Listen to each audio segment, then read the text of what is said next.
બોલો સતગુરુદેવની,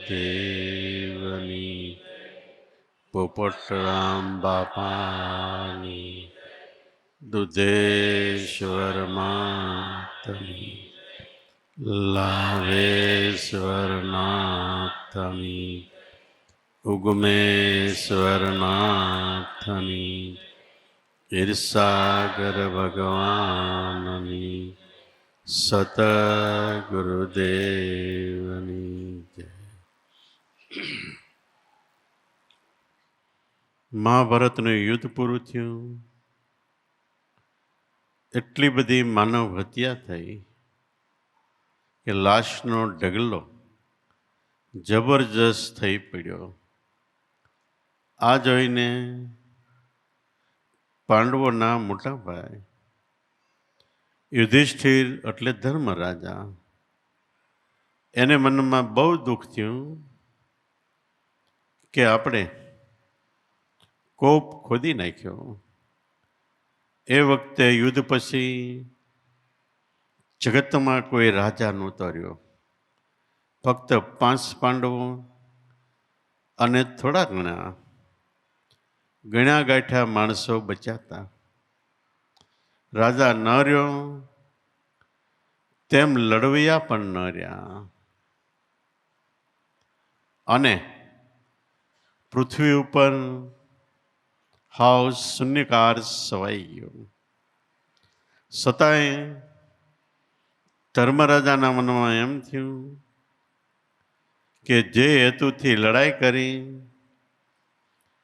એ હેતુ રાજ માટે કરી હતી, પણ હવે રાજમાં રાજા તરીકે બેસવાની બિલકુલ ઈચ્છા નથી.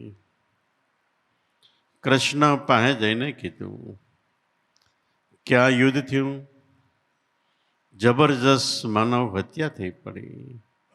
માનવ નહીં, હાથી, ઘોડા, ઊંટ, કેટલાય જનાવરોની પણ હત્યા થઈ.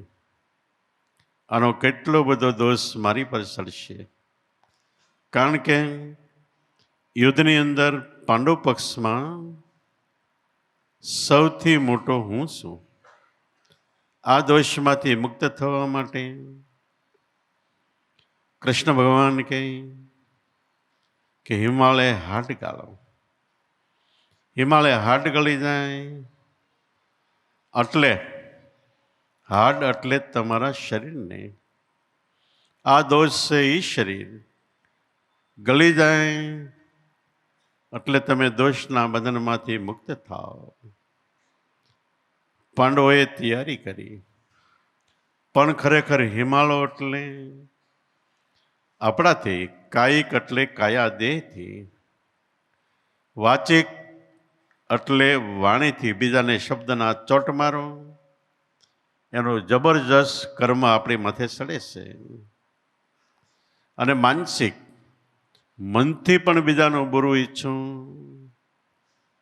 તો એનો પણ જબરદસ્ત દોષ ચડે છે.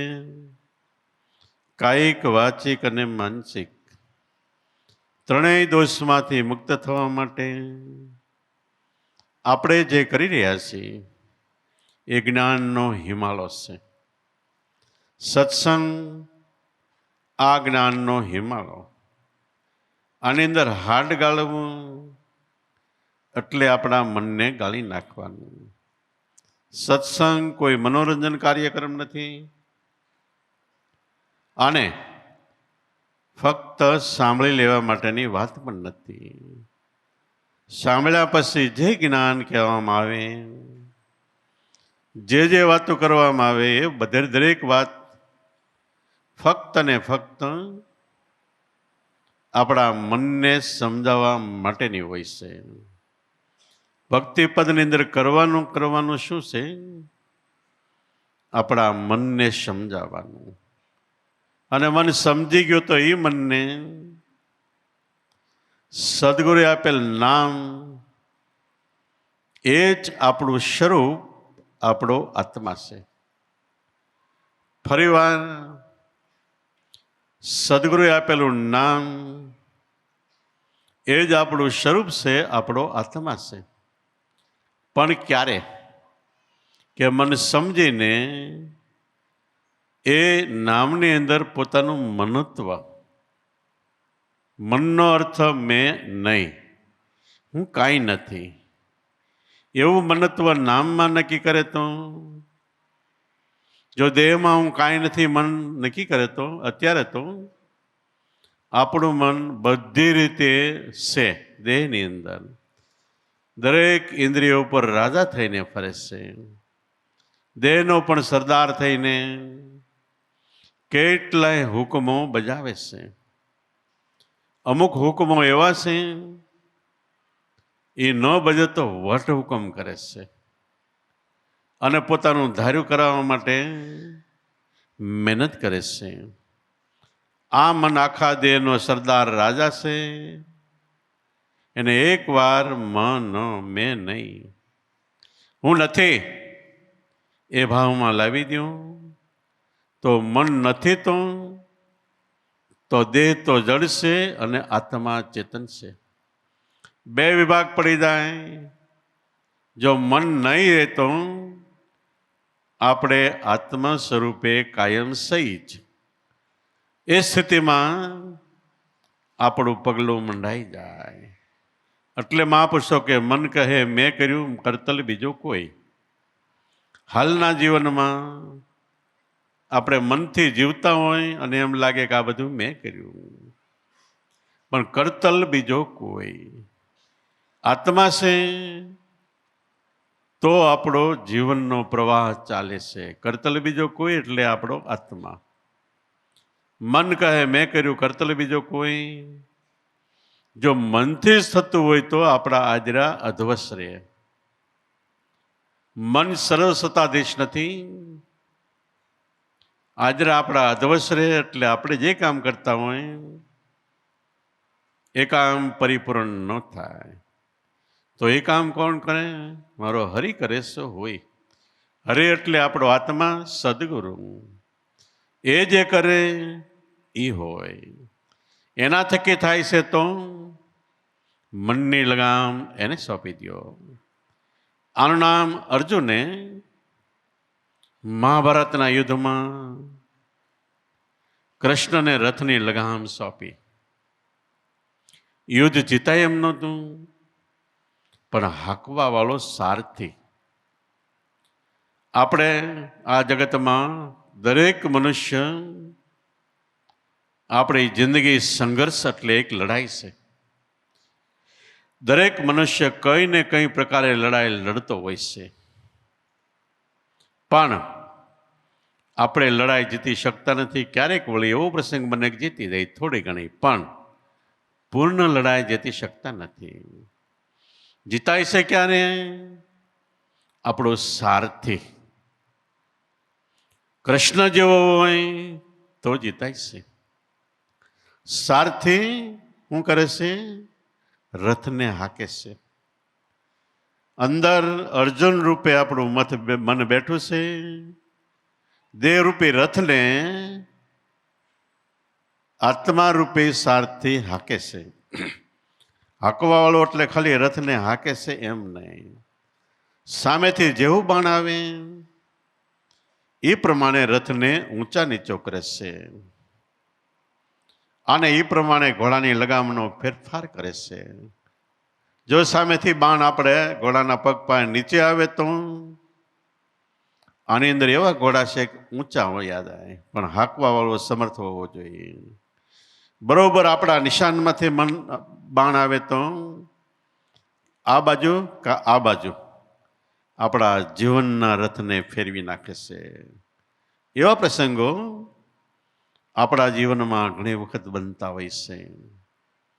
અને જ્યારે રામ રાવણનું યુદ્ધ થયું ત્યારે રામ તો હાવ સામાન્ય ધોતિયું પહેરેલા નિર્માલ્ય લાગે.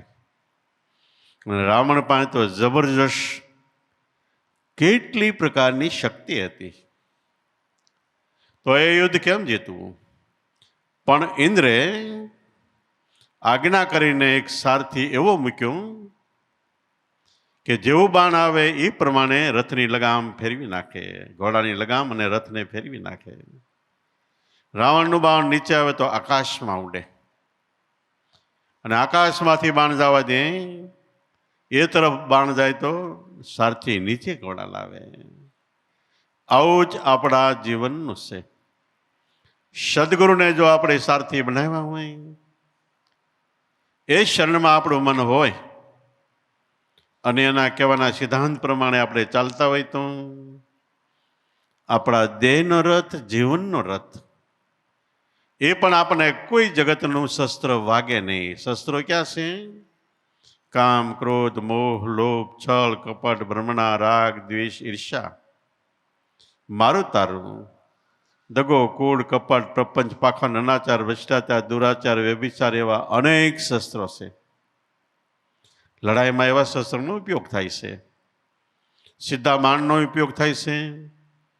અગ્નિનું શસ્ત્ર મૂકો તો અગ્નિ વરસવા માંડી જાય.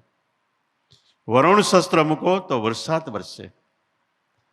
મૂર્છાનું શસ્ત્ર મૂકો તો બધા મૂર્છામાં આવી જાય. અનેક પ્રકારના આયુધોનું એટલે શસ્ત્રોનું આપણા શાસ્ત્રમાં વર્ણન છે. પણ સારથી એવો હોય તો દરેક શસ્ત્રને ખાલી મૂકી નાખી શકે છે. પાંડવ પક્ષમાંથી એક શસ્ત્ર એવું આવ્યું જે શસ્ત્રને લગભગ કોઈ સામું શસ્ત્ર કામ ન કરી શકે, અને એ નિશાને ચોટ મારે જ રહે, આખી સેનાને પતાવી દે એવું શસ્ત્ર આવ્યું. ત્યારે કૃષ્ણે શું કીધું? બધાએ ચૂપ થઈને બેસી જાઓ. આખી સેના બેઠી ગઈ તો શસ્ત્ર ઉપરથી આટો મારીને પાછું વહી ગયું. એમ એવું શસ્ત્ર આવે જેને આપણે ખાલી ન શકીએ, ત્યારે સમર્થ ગુરુ મહારાજ હોય તો એમ કે થોડુંક ટાઈમ તમે સ્થિર થઈ જાઓ, શાંતિથી બેસી જાઓ. એ શસ્ત્ર આજુબાજુમાં આટો મારીને પાછું વહી જાય. દરેક શસ્ત્રની મર્યાદા હોય છે,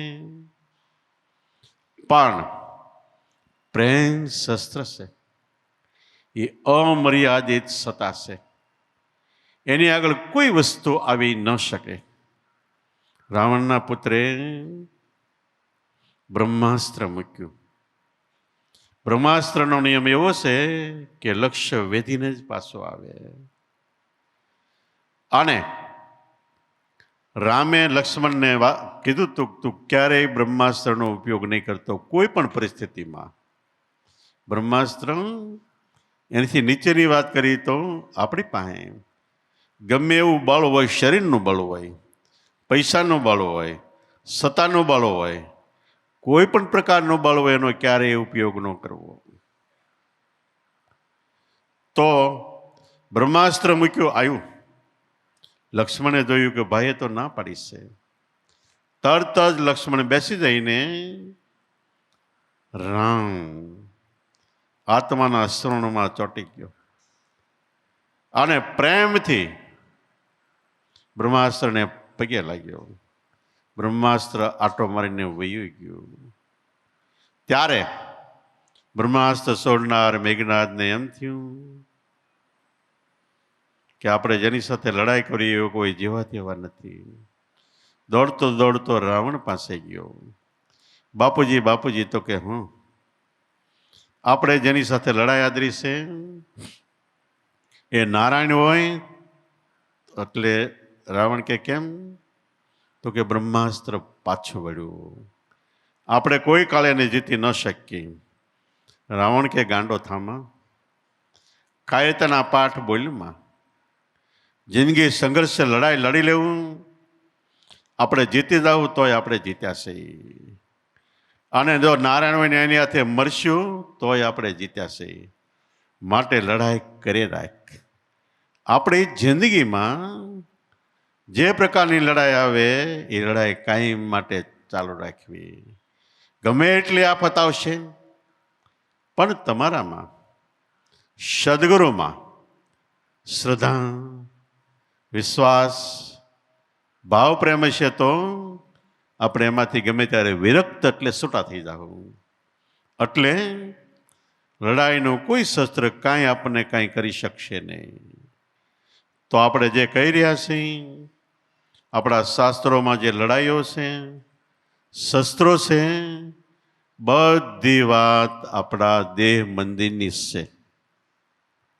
કૃષ્ણ જીવનને જોઈ તોય કે રાસલીલા રેમાં તો આપણું હૃદય છે એ વ્રજ પ્રદેશ છે, અને એની અંદર વૃત્તિ ને વૃત્તિને સ્થિર કરનાર ગુરુ તત્વ શ્યામ ને રાધિકા છે.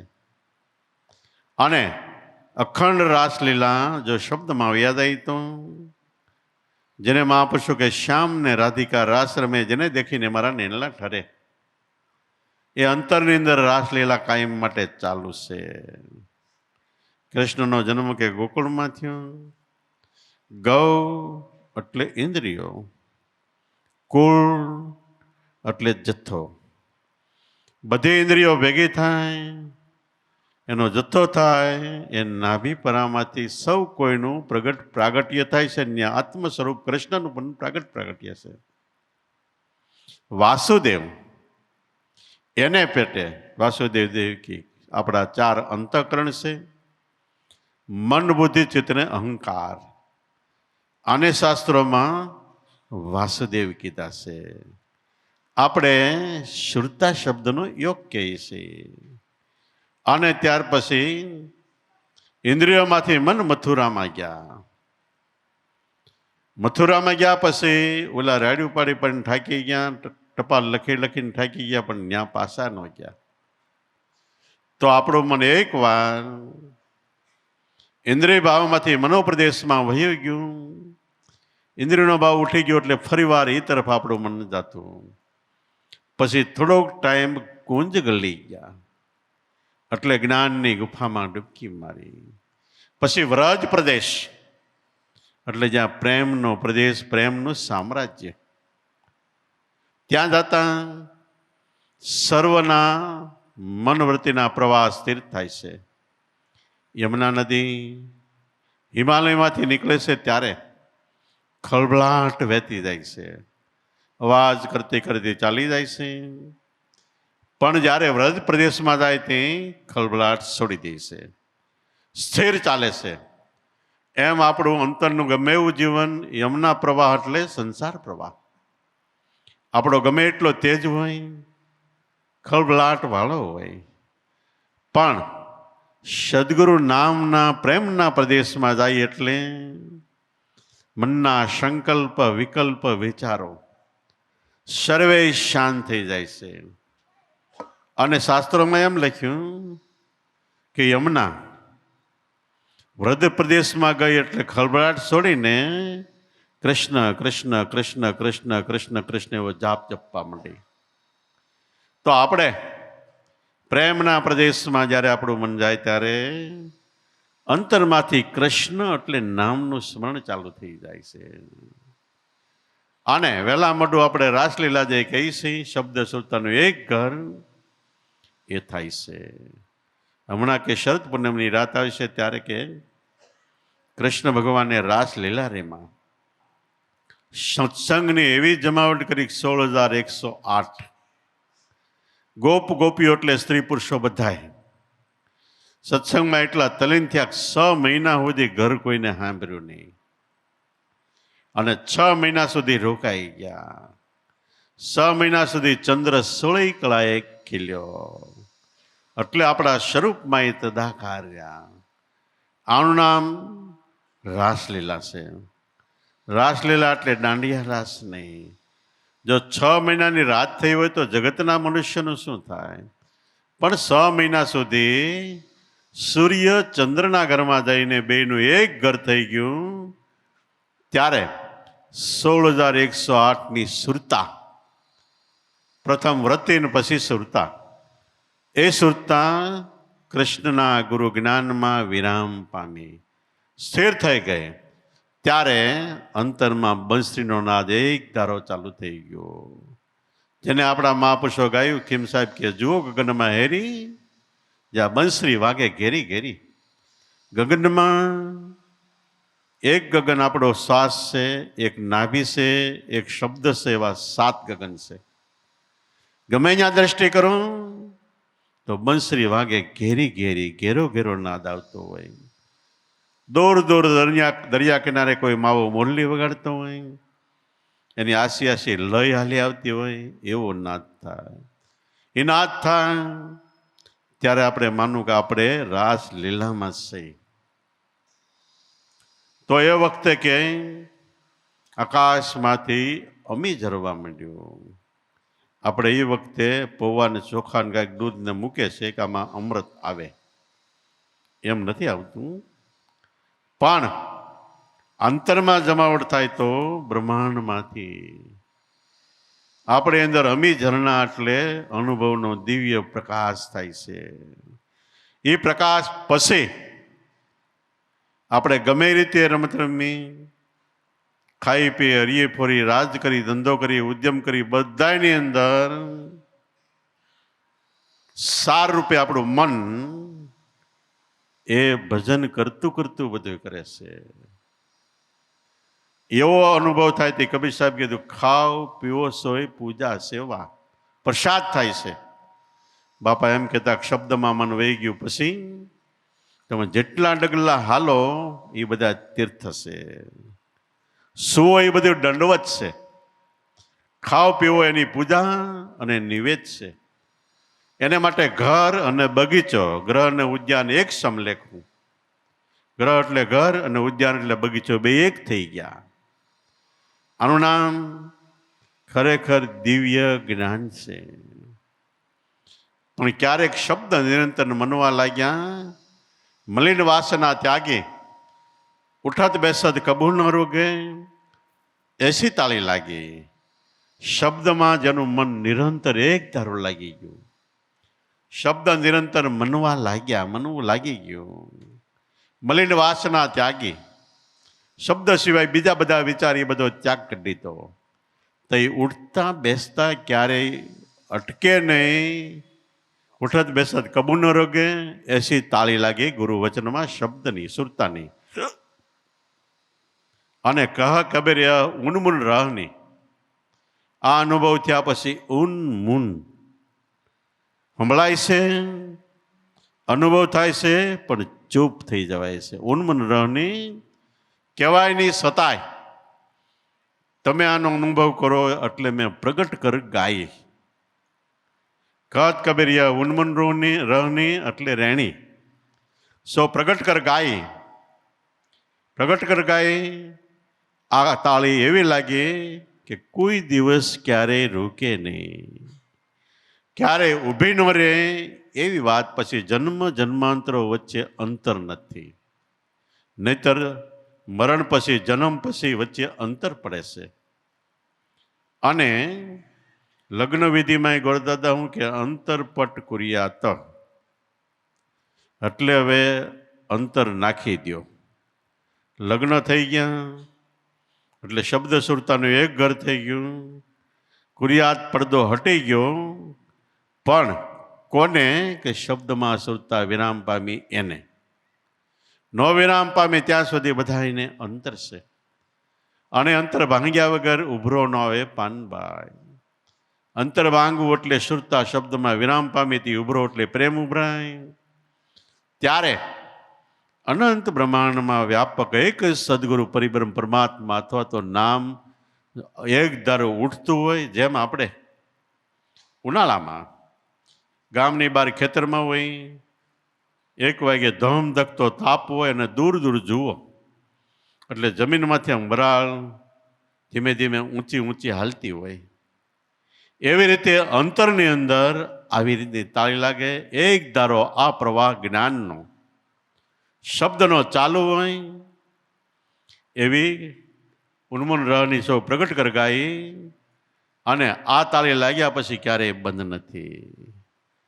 એટલે આને માટે જ્યાં આરો ફરો ત્યાં બધેથી સાર લેવાનો. સાર લેવાનો, અસાર નહીં.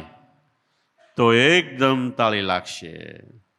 પણ બીજાના અવગુણ જો, બીજાની નિંદા ટીકા સાંભળશો કે બીજાના જીવનમાં ખોટી રીતે આપણે ગળમથલ કરશું તો વાલ લાગશે. તો આપણું હૃદય કઠોર થાય. જ્યારે અનુભવ છે એ કોમળ હૃદય થાય. એ હૃદયની અંદર જલ્દી અનુભવ થાય છે, પણ અનુભવ થયા પછી કોમળ હૃદયવાળા એને જીરવવું થોડુંક કઠણ છે. પણ જો પરિપૂર્ણ સદગુરુમાં વિશ્વાસ હોય તો જીરવી શકાય છે, નહીતર જીરવવું કઠણ પડે છે. એટલે આ અનુભવ સર્વોપરી તો સદગુરુ મૂર્તિ અખંડ આપણા ધ્યાનમાં રહે, એ સર્વોપરી અનુભવ છે. બીજા અનુભવો જેવી આપણા મનની સ્થિતિ બદલે એ પ્રમાણે અનુભવ થતા જાય છે. પ્રેમના પ્રદેશમાં જાય તો બંસરી વાગે, શિવ સ્વરૂપે નિર્ભય થાય તો ડમરું વાગે, અને ભય ભ્રમણા સંશય મટે તો ડાક વાગે. એવી રીતે આપણે મનથી નિર્ભય થાય તો અખંડ ઝાલર વાગે. એવા તો કેટલાય વાજા વાજિંત્રો છે. આપણે થાપી પડે અને વાગે ઢોલ, નગારું, તબલા, એ મૃદંગ અવાજ છે. આંગળીથી જે અવાજ નીકળે પેટી વાજા ઉપર, રામસાગર ઉપર, તાઈસો કોટો સિતાર ઉપર, એ તંતુ વાજિંત્ર છે. અને મન આવા તંતુ વાજિંત્રોની અંદર એવા ઘણા વાજિંત્રો, એ આપણો મનવો એમાં સ્થિર થાય એટલે પછી બધો ભટકાર છોડી દે. જેવો જેવો વાજિંત્રનો અવાજ ફરે એવી આપણા મનની સ્થિતિ ફરે છે. પણ એક વાજિંત્ર નામનો અવાજ એ પ્રગટ થયો ત્યારે સંપૂર્ણપણે આપણું મન છે એનો પ્રદેશ સાફ થઈ જાય. માથે કામ, ક્રોધ, મોહ, લોભ કાંઈ પણ રહેતું નથી. આપણે ગાઈ છીએ ને કે કેસરી કેરા નાદે નાશે કોટિક કુંજર જૂજજો ને, શ્રદ્ધા હોય તો દોડ્યા આવે સગળી વાતે સૂકજો ને. કેસરી સિંહની ત્રાડ પડે તો હાથી જેવું ઝુંડ વયું થાય. આમ શબ્દનો અવાજ થાય ત્યારે આત્માની ફરતી બાજુ જે નિર્માલ્ય એટલે ખાખા હોય એ બધા દૂર થઈ જાય છે. શિવ હોય, શિવ બાણો હોય, એની ફરતી બાજુ ખાખા એટલે પાંદડા, કચરો હોય, પણ એની સેવા કરવી હોય, પૂજા કરવી હોય તો એ કચરો દૂર કરવો પડે. એમ ભજન કરવું હોય તો શિવ સ્વરૂપની ઉપર જે નિર્માલ્ય હોય, હું દેહ છું, હું જીવ છું, હું અમુક છું, અમુકનો સગો છું, જે આત્મ સ્વરૂપના વિચાર સિવાયના બધા ભાવ વિચારો છે એ ખાખા છે. એ દૂર કરો એટલે શિવ બાણ જેમ છે એમ પ્રગટ આપણી અંદર છે જ. એ ક્યાંય વયું ગયું નથી અને એમાં કોઈ દી ફેરફાર નથી, અને એને કાંઈ પણ બીજું થવા પાણું પણ નથી. જેમ સોનું છે એ 100 વર્ષ કદાચ કાદવમાં નાખી દો, બહાર કાઢો, ધોવો એટલે સોનું એ સોનું જ છે. કાદવ એની અંદર માલિપા નથી ઘરતો, બીજું કાંઈ હોય તો માલિપા ઘરી જાય છે. અને કદાચ એને કાટની કોઠીમાં નાખી દો, ફરતી બાજુ ગમે એટલો કાટ હોય, કાટનો પાવડર કરીને સોંપડી દો, 50 વર્ષ કદાચ રાખો, પછી બહાર કાઢીને ધોવો એટલે એવું ને એવું સોનું. તો આપણું સ્વરૂપ એવું છે કે એની ઉપર કોઈ વસ્તુ, કોઈ આવરણ સડતું નથી. આવરણ સડે આપણને લાગે છે, પણ એની માથે કાંઈ બીજું નથી. જેમ આકાશની અંદર સૂર્ય છે એ પૂર્ણ છે, છતાંય આપણને ક્યારેક વાદળ આડું આવે એટલે આપણે એમથી સૂર્ય ઢકાઈ ગયો, નથી ઢકાતો. પણ એ વાદળ હટે એટલે જેવો છે એવો ને એવો છે. અને વાદળ શેનાથી બંધાય છે? સૂર્યના કિરણ ધરતી ઉપર પડે અને એમાંથી પાણીની વરાળ થઈને આકાશમાં જાય, એનું વાદળ બંધાય છે. વાદળ બંધાય છે સૂર્ય અને પૃથ્વીથી, છતાંય એ વાદળ સૂર્યને ઢાંકી દે છે. એમ આપણી અંદર જે વિચારો, જે ભ્રમણા સંશય વાદળ છે એ પ્રગટ થાય છે સ્વરૂપમાંથી, પણ આપણને ક્યારેક એમ થાય ઢાંકી દીધો પણ ઢકાતો નથી. એ હટે એટલે જેવો છે એવો ને એવો કાયમ માટે છે. તો સદગુરુ જ્ઞાન એ સૂર્ય છે, એની ઉપર કોઈ આવરણ, કોઈ અવિદ્યા માયા એ પણ લાગવા પાનું નથી. પણ ફેરફારો આપણા મના પ્રદેશની અંદર આપણી વર્તમાન કે રેણી કેણી એમાં ફેરફાર થાય એટલે આપણી અંદર ફેરફાર આપણને બધાય લાગે છે. ત્યાં આપણો જ કાંઈક ભૂલ હોય એટલે ફેરફાર લાગે, પણ જ્યારે ભૂલ સુધરશે તો આપણને એમ થાય કે નહીં, આ તો મેં જ કલ્પેલી વાત હતી અને ખરેખર એ કલ્પના દૂર થઈ એટલે કાંઈ ફેરફાર નથી રહ્યો. તો ખાઓ પીવો રો ફરો મોજ શોખ કરો, પણ 24 કલાક આઠેય પોર જ્યારે યાદ આવે ત્યારે વારે વારે ગુરુમૂર્તિની યાદી, વારે વારે નામનું સ્મરણ. આ ન ભૂલાય એની સતત એક ધારી કાયમ માટે કાળજી રાખો. આપણે પ્રિયમાં પ્રિય વહાલામાં વાલી વસ્તુ હોય એને આપણે ન ભૂલી શકીએ, પણ એનાથી નહીં સર્વોપરી ન ભૂલી શકીએ વાલામાં વાલી વસ્તુ કેમ લાગે છે આપણને?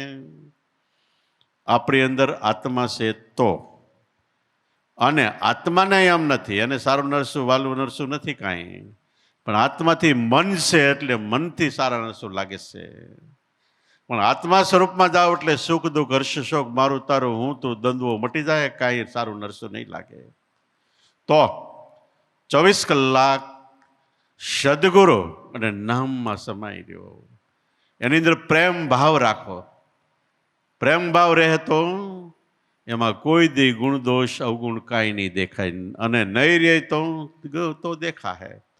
દેખાય એટલે તરત જ આપણને નડતર રૂપ થાય, આપણે ગ્રહણ થાય. એટલે બધા શું કે ચંદ્રની આડો જામીન થયો તો લડે છે. આપણું સ્વરૂપ છે એને આપણા કર્મ આપણી ભૂલ નડે છે, બાકી એ તો ઘડીક થાય તો ગ્રહણ નીકળી જાય છે. પણ આપણી અંદર જે ગ્રહણ શંકા કુશંકા લોમ વિલમ થયું એ ગ્રહણ પડી ગયું, અને એને કાઢવા માટે કે એટલી વાર બધા શું કરે મંદિરોમાં માળા કરે, પછી નાય ધોવે, બધી વસ્તુમાં કે ગ્રહણ ન કરે એટલે હારી હારી વસ્તુ નાખે. તો આપણે અંદર ગ્રહણ કરી ગયું હોય તો નાવ ધોવો જ્ઞાન ગંગામાં, માળા કરો નામની, હારી હારી વસ્તુ સેવા સત્સંગ સ્મરણ દયા દીનતા આધીનતા સારા પુણ્ય જેનાથી બીજા આત્માનો રીજે એવા કર્મ નાખો તો ગ્રહણ નહીં નડે. આ તો આપણા અંતરની છે, ઓલું તો એક કુદરતી વૈજ્ઞાનિક પ્રક્રિયા છે, પણ આપણે અંદર ગ્રહણ કાયમ છે જો આપણે સમજી નહીં તો. એટલે કાઢવા માટે ફરી વાર કહું નામનું સ્મરણ. મંદિરોમાં એ વખતે સાધુ સંતોને શાસ્ત્રો મળી ગયું નામની માળા કરવાની, અને ગ્રહણ પૂરું થાય એટલે નાવું ધોવાનું, જ્ઞાન ગંગામાં નાહી લેવાનું નામના સ્મરણની અંદર. અને અપવિત્ર વસ્તુ કામ ક્રોધ ગમે એવું હોય એની અંદર સારી પવિત્ર વસ્તુ નાખો. ન્યાયની જગ્યાએ સેવા સત્સંગ સ્મરણ વિવેક વિચાર જ્ઞાન વૈરાગ્ય માલિપા મૂકો, એટલે અપવિત્ર વસ્તુ પવિત્ર થઈ જાય. ગંગાજી પવિત્ર છે, એમાં ગમે એટલી ગટર ભળે તો એ પવિત્ર ને પવિત્ર રહે છે, પણ એ પવિત્ર છે એ શું કામ? કે શિવજીની જટામાંથી નીકળી શિવ સ્વરૂપ આત્મામાંથી જે પ્રવાહ નીકળે છે એ પવિત્ર છે. અને એમાં ગમે વસ્તુ અપવિત્ર નાખશો તો એ પવિત્ર થઈ જાય. તો સદગુરુએ આપેલ શબ્દ કાયમ માટે પવિત્ર છે, એમાં ગમે એ વસ્તુ નાખશો હારી મળી બધી સાફ થઈ જાય. જે મગડીનો ભડકો વળતો હોય એમાં ખરાબ વસ્તુ નાખો તોય બળીને સાફ થઈ જાય, ને હારી નાખો તોય સાફ થઈ જાય. એમ બ્રહ્મ અગ્નિ છે, એમાં પાપ ને પુણ્ય બેય સાફ થઈ જાય છે. અને પાપ ને પુણ્ય બેયથી પર ઊંચું આપણું જીવન પ્રગટે છે. જેને અખાબોધ કે અક્ષરકાના માત્રા માયાની ઉપર શૂન, શૂનથી પાર પરિભ્રમ જ્યાં ન પહોંચે પાપ કે પુણ્ય બેમાંથી એકીવાનું નથી. અને પાપ હોય તો ભોગવવું પડે ને પુણ્ય હોય તો ભોગવવું પડે. બેયનો આપણે ભાઈ પાપ હોય તો બીક લાગે અને પુણ્ય હોય તો આપણને થોડુંક અભિમાન આવે કે હું પુણ્યશાળી. ઘણા મંદિરોમાં બોર્ડ મરાવે અને બોર્ડ મારે નહીં, પોતે વાંચે તોય પોતાને અભિમાન, બીજા વાંચે એના વખાણ કરે એટલે એ પુણ્ય લઈ જાય એનું. એટલે સંતોને પાપ પુણ્ય કાંઈ નથી. પોતાના થોડા ઘણા અવગુણ કે હોય તો જગતવાળા નિંદા કરે એટલે એ પાપ લઈ જાય, અને પુણ્ય હોય તો બાળકો વખાણ કરે તો એ પુણ્ય લઈ જાય. એ તો નિરાલમ સત્ય, જ્યાં પાપ કે પુણ્ય કાંઈ નથી એ સ્થિતિ છે આત્મ સ્વરૂપની. તો મહાન જ્ઞાન, મહાન વસ્તુ માનવ જીવનમાં મળે એટલે આપણે માણસ નહીં, હંસ ગતિ પ્રગટી છે એમાં ને એમાં રહેવાય, હંસ ગતિમાં રહેવાય. એને માટે હંસ કે મોતીનો ચારો સરે. મોતી એટલે ખરેખર ગુરુ મહારાજના શબ્દો, સંતોના શબ્દો એ મોતી છે. એનો સારો ચરો એટલે આપણે હંસ છે ને એ ચારો મોતી ક્યાં મળે? માનસરોવરને કાંઠે. માનસરોવર એટલે સત્સંગ સભામાં એ મોતી મળે છે. સંતોના શબ્દો એ ચેરા કરી એટલે કાયમ માટે આપણે હંસ ગતિ છે ને ઊંચામાં ઊંચી હંસ ગતિ છે. અને હંસને એવો ગુણ છે સાચમાં કે પાણીનો કટોરો મૂકો, એમાં દૂધ નાખો, એ માલિપા મોઢું મૂકે એટલે દૂધ પી જાય ને પાણી પડ્યું રહે. આનું નામ હંસ ગતિ છે. જગતમાં સાર સાર ખેંચી લે, અસાર મૂકી દે. જેમ ચંદન માખી પરહરે, દુર્ગંધ હોય ત્યાં જાય, સાર સાર ગ્રહણ કરીને બાકી ઉડી જાય. મધમાખી કેટલું ગળ્યું મધ, ખાંડ કરતા ગળ્યું, હાકર કરતા ગળ્યું મધ ભેગું કરે છે. એ કાંઈ હારે ઠેકાણે નથી બંધ કરતું. તમે જોજો ગંદકીના ખાડા ભર્યા હોય એમાંય મધમાખી બેઠો ને એમાંથી સાર ખેંચીને મધ બનાવે, જે આપણે ખાતા નહોતા રહી. અને મધ કદાચ તમે 500 વર્ષ જાળવી રાખો ને તોય બગડતું નથી, એટલે એનો વખાણ છે. તો આવી રીતે જે આપણને વસ્તુ મળી છે એને જેટલી ઊંચામાં ઊંચી ઉપમા આપો, બધી વસ્તુ આ ગુરુ વચનમાં અને સદગુરુમાં આવી જાય છે. બેમાં શ્રદ્ધા, વિશ્વાસ ને ભાવ પ્રેમ રાખો એટલે આપણું જીવન ધન્ય છે અને બેડો પારીશ છે. બોલો સતગુરુદેવની, પોપટરામ બાપાની, દુધેશ્વરમાં લાવેશ્વરનાથની, ઉગમેશ્વરનાથની, ઈર્ષાગર ભગવાનની, સતગુરુદેવ